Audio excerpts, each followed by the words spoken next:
ಕಂಡ ಕಲಾಧರನು ಮೋಹನೆಯನ್ನು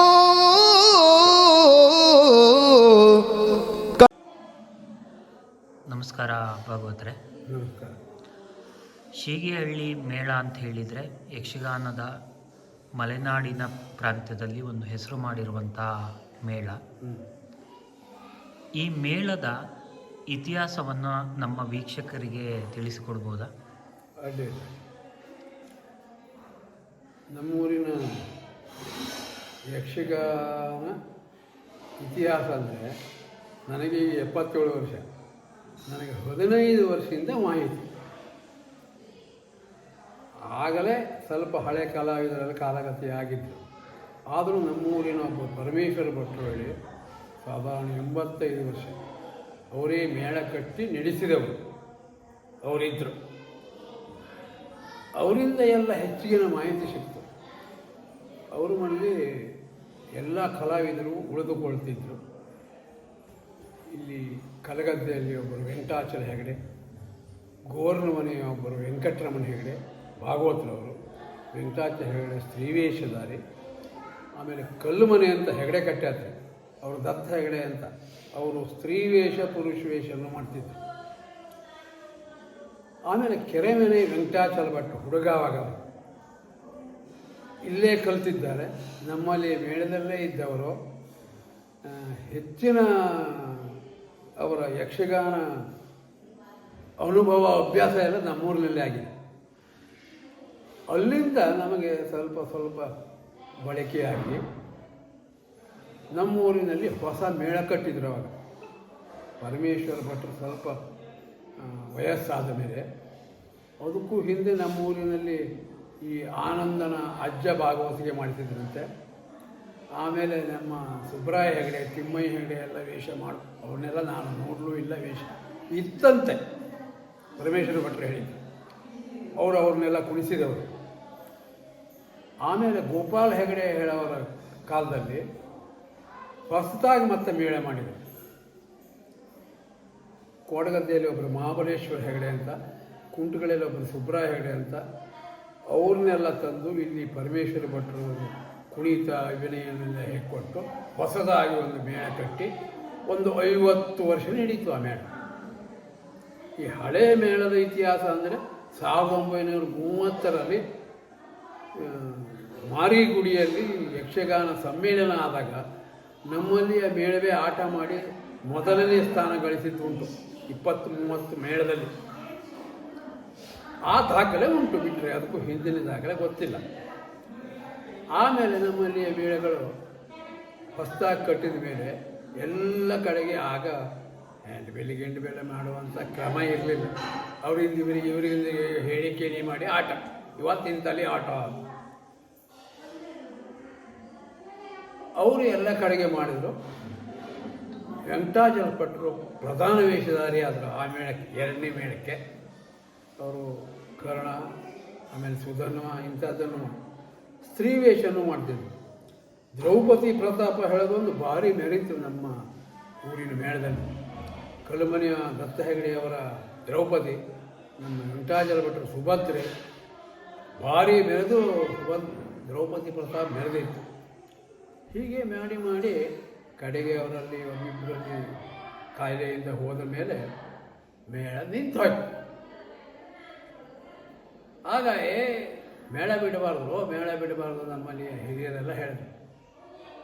ಆಗ ನಾನು ನಮ್ಮೂರಲ್ಲೇ ಒಬ್ಬರು ಭಾಗವತರಿದ್ದರು, ಅವರು ಹೊಸ ಕಲಿತವರೇ ಆಗಿದ್ದರು.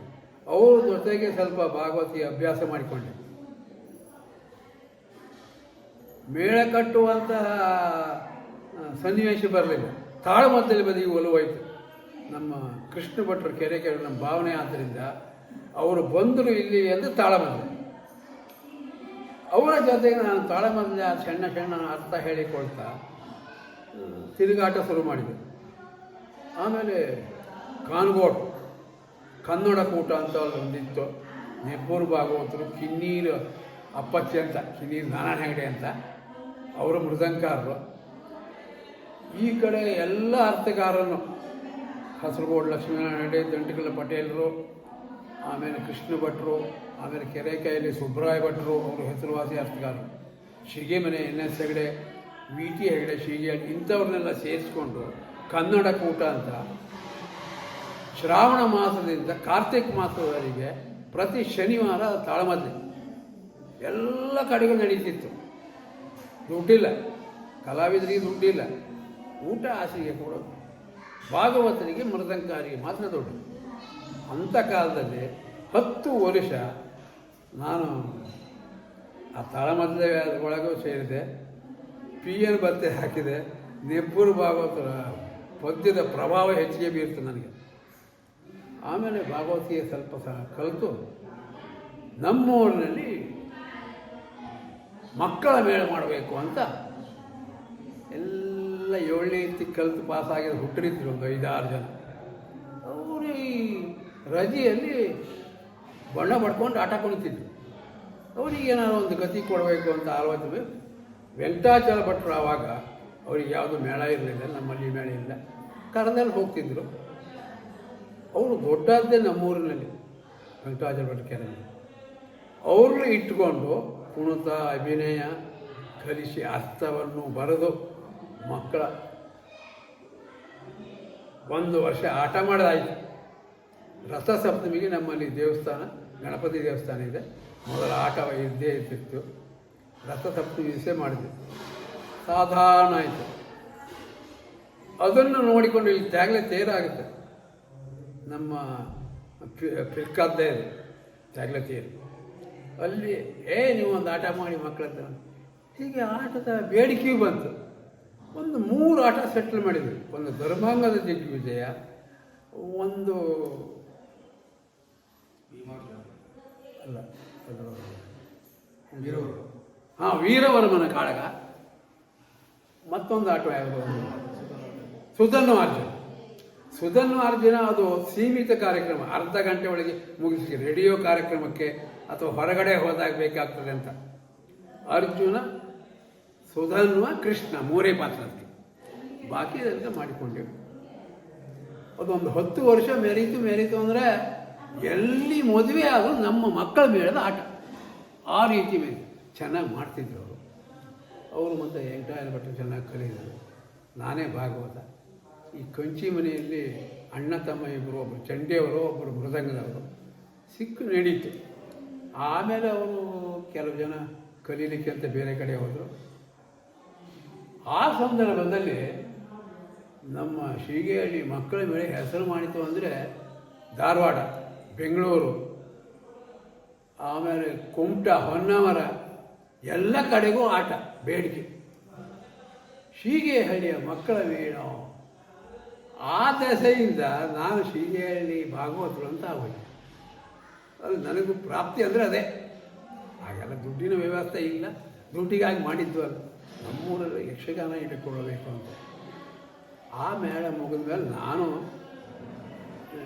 ನಮ್ಮ ದೋಸ್ತರೆಲ್ಲ ಸೇರಿ ನಾಣಿಕಟ್ಟದಲ್ಲಿ ಒಂದು ತಾಳಮದ್ದಲೆ ಊಟ ಮಾಡಿಕೊಂಡ್ವಿ. ಅದು ನಡೀತಾ ಹೋಯಿತು. ಅಲ್ಲಿ ನಾನು ಭಾಗವತಿಗೆ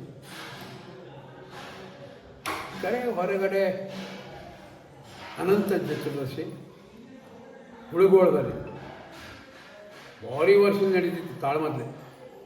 ಇಲ್ಲಿ ನಮ್ಮ ಕೃಷ್ಣ ಭಟ್ರೆ ನನ್ನ ಕರ್ಕೊಂಡು ಅಲ್ಲಿ ಪದ್ಯ ಹೇಳ್ತಿದ್ದೆ.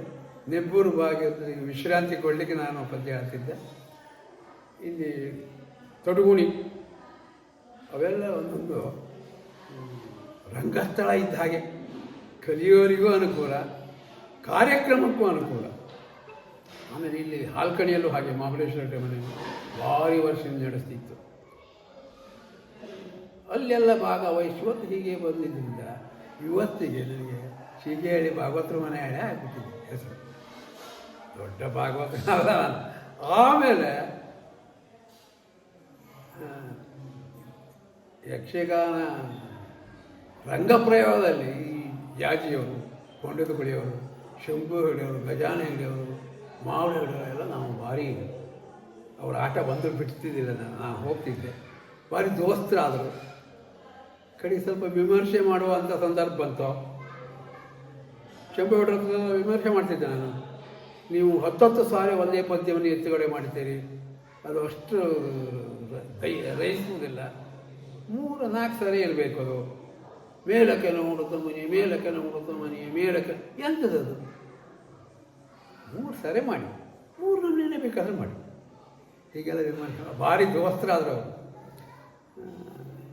ಚಿಟ್ಟಾನೆ ಅವರು ಸುದ್ದಿ ಹೋಗಲಿಲ್ಲ. ನಾನು ಅವರ ಆಟ ನೋಡಿದ್ದೇನೆ, ಆದರೆ ಅವರು ದೋಸ್ತಿ ಮಾಡಲಿಲ್ಲ. ಉಳಿದ ಕಲಾವಿದರೆಲ್ಲ ದೋಸ್ತರೇ. ಈಗ ನಾನು ಮನೆಯಲ್ಲಿ ಒಬ್ಬನೇ ಆಗಿಬಿಟ್ಟಿದ್ದೇನೆ. ಮಕ್ಕಳೆಲ್ಲ ಬೆಂಗಳೂರು, ಎಲ್ಲಿ ಕಾರ್ಯಕ್ರಮ ಮಾಡಿಸೋರು ಇಲ್ಲ. ಹಳ್ಳಿ ಮೇಲೆ ಎಲ್ಲ ಸಿಟಿಯಲ್ಲಿ ಈ ಕಾರ್ಯಕ್ರಮ ಇದೆ. ಆದರೂ ಕೊಂಡದ ಕುಳಿಯವರು ಈಗಲೂ ಬರ್ತಾರೆ ನಮ್ಮ ಮನೆಗೆ. ನಾವು ದೋಸ್ತರು, ನೆಂಟರು ಹೌದು. ಈಗ 2ನೇ ಹೆಂಡತಿ ಅವರಿಗೆ ನೆಂಟರು ಹೌದು.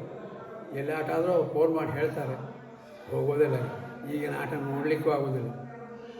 ಒಂದು ಪದ್ಯಕ್ಕೆ ಅರ್ಧ ತಾಸು, ಕಡಿಮೆ ಅರ್ಧ ತಾಸು. ಆ ಕುಣಿತ ಅದು ಎಂತೆಂಥದ್ದು ಅರ್ಥ, ಒಬ್ಬರು ಪದ್ಯದ ಅರ್ಥ ಹೇಳುವವರಿಲ್ಲ. ಬೇಡ, ನಮಗೆ ಸಾಕು. ಈ ಮೊಬೈಲಲ್ಲಿ ಹಳೆಯದೆಲ್ಲ ಬರ್ತದೆ. ಹಾಂ, ಮಹಾಬಲೇಶ್ವರರಂತ ಅವರ ಅರ್ಥ ಕೇಳಿಕೊಂಡು ನಾವು, ಅವರು ಭಾಗವತರು ಯಾವ ರಾಗದಲ್ಲಿ ಹಾಡಿದ್ದಾರೋ ಅದೇ ರಾಗದ ಶ್ರುತಿಯಲ್ಲಿ ಅವರು ಅರ್ಥ ಹೇಳ್ತಿದ್ರು. ಆ ಕಲ್ಪನೆಯಲ್ಲಿ ಇವತ್ತು ಎಂತೆಂಥದ್ದು ಹೇಳ್ತಾರೆ. ದಕ್ಷಿಣ ಕನ್ನಡ ಭಾಷೆ, ಉಡುಪಿ ಭಾಷೆ, ಸಾಗರಪತಿ ಭಾಷೆ, ಯಾವ ಭಾಷೆ ಬೇಕಾದ್ರೂ ಅವರು ಮನೆಯಲ್ಲಿ ಮಾತಾಡ್ದಂಗೆ ಆಡುವವರು ಇದ್ದಾರೆ ಅರ್ಥಗಾರರು. ನನಗೆ ಹೇಳಿ ಸರ್.